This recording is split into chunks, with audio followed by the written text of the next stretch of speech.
Agora, durma-se com um barulho desses.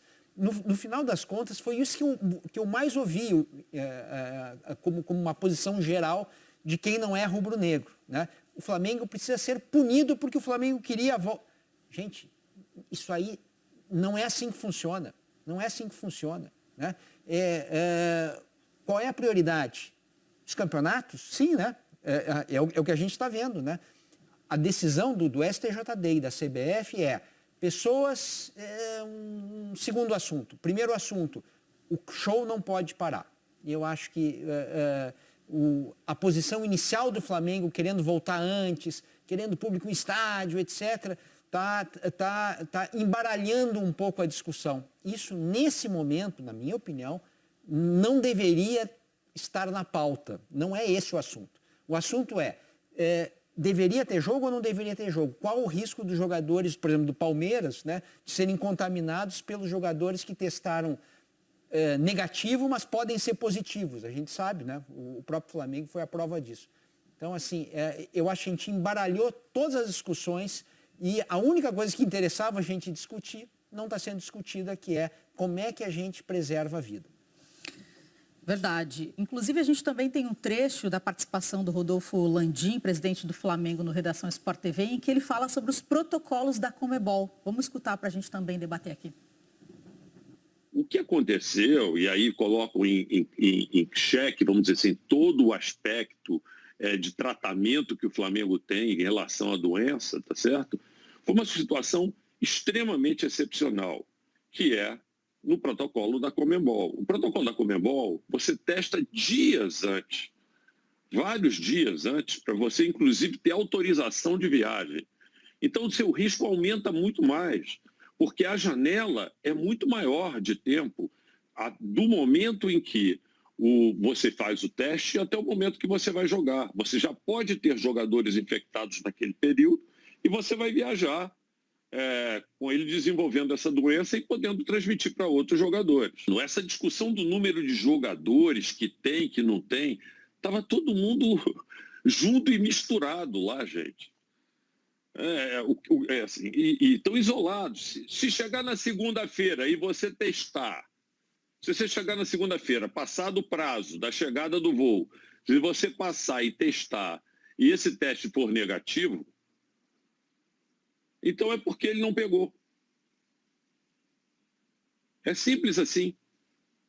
Agora você vai deixar o quê? Ter um monte de pessoas com chance de estar contaminadas jogando? Não é razoável. Tantos jogos já foram adiados. O que significa adiar mais um jogo? Ele está deixando claro que no pensamento, pelo que ele trouxe para a gente, que o risco é maior na Libertadores do que no Campeonato Brasileiro. Faz sentido, mas o risco é grande em qualquer situação. Eu não faço essa diferenciação. Mas ele não, pelo que ele falou, não é minha opinião. Que o Brasil é o campeão mundial da Covid-19, essa é a verdade. Fala, Casão, que você estava com o dedo levantado. Eu vou falar o seguinte, quando ele insistiu em voltar com o futebol, se recorreu até o governo, o presidente e tal, para voltar ao futebol, essa preocupação de gente contaminada não tinha. Ela apareceu agora. Isso que ele falou da preocupação com a contaminação dos jogadores, com vidas, era lá atrás. Não pode usar esse argumento agora. Eu sei que é uma discussão muito difícil, eu não sei se é certo ou não fazer o jogo, eu não tenho essa definição na cabeça que assim, de cara, eu acho que não pode colocar em risco mais ninguém, né? Na minha opinião, mais ninguém. Né? Não é ficar se discutindo se vai ter jogo ou não. Não pode colocar em risco mais ninguém. Né? Mas esse discurso de preocupação com a contaminação dos jogadores ou com a vida, com a saúde, deveria ter sido pesada, né? Bem pensada e colocada lá no início, para quem estava discutindo a volta ao futebol, que ele era um dos principais, né? A gente discutindo aqui, eu, Serginho, você, Karine, e os outros comentaristas, todo mundo falando que, não é hora, é precoce, os jogadores vão se contaminar e tal, e ninguém levou em consideração e pensaram só na bola, no espetáculo, como o Serginho falou, o espetáculo não pode parar. E agora que está começando a contaminar um monte de jogadores, vem essa preocupação como álibi para não ter o jogo. Não tem essa. Não tem que ser, a preocupação tinha que ser desde o início, né? Não faz sentido colocar mais ninguém em risco, na minha opinião, sabe? Essa é a minha opinião. Aí vamos falar, pô, você é contra o futebol? Eu não sou contra o futebol. Nesse momento, eu sou a favor da vida. É isso. Bom fechamento nessa frase aí, Casão. A gente está com um podcast novo chamado A Mesa, com o André Rizek e o PVC. E essa semana eles receberam Luiz Roberto para falar sobre o nosso futebol, um debate bem legal. Vamos escutar o que disse Luiz Roberto nessa participação. O que eu não entendo é por que foram todos os diretores do Flamengo para lá.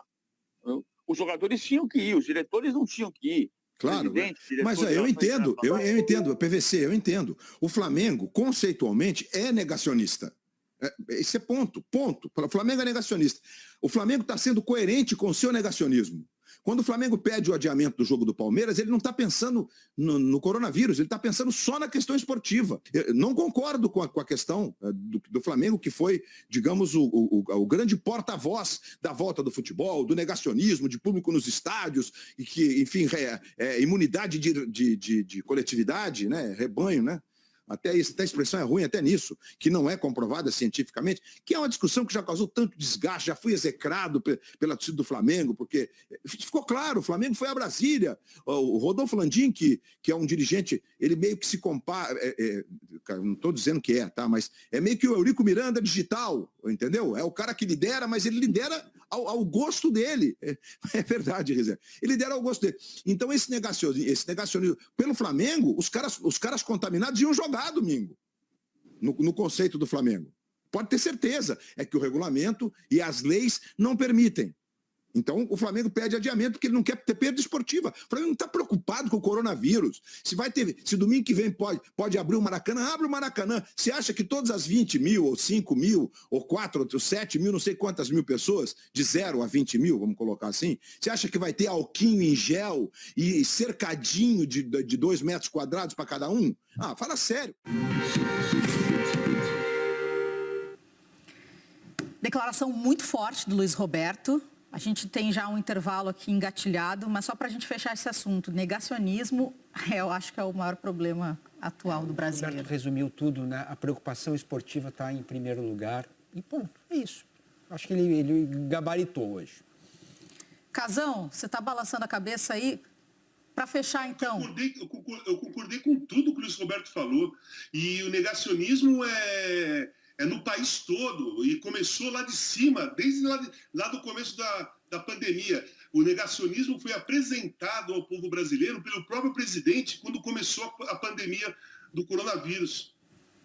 Inclusive, numa entrevista dada à TV portuguesa TVI, o Jorge Jesus citou a pandemia como primeiro fator, primeiro porquê de ter deixado o Flamengo. Vamos Primeira escutar? vez, viu? Primeira vez que ele fala, né? Vários fatores que fizeram que eu tivesse tomado esta decisão. Primeiro, a pandemia. Sim. Segundo, o projeto que o presidente do Benfica me expôs e no qual eu trabalhei 6 anos com ele. Foi o presidente que mais tempo trabalhou comigo, que melhor me conhece, que eu também melhor o conheço, e o projeto que ele tinha e tem para o Benfica era um projeto ambicioso, vencedor, mudar o paradigma do que estava a acontecer desportivamente. Rápido intervalo.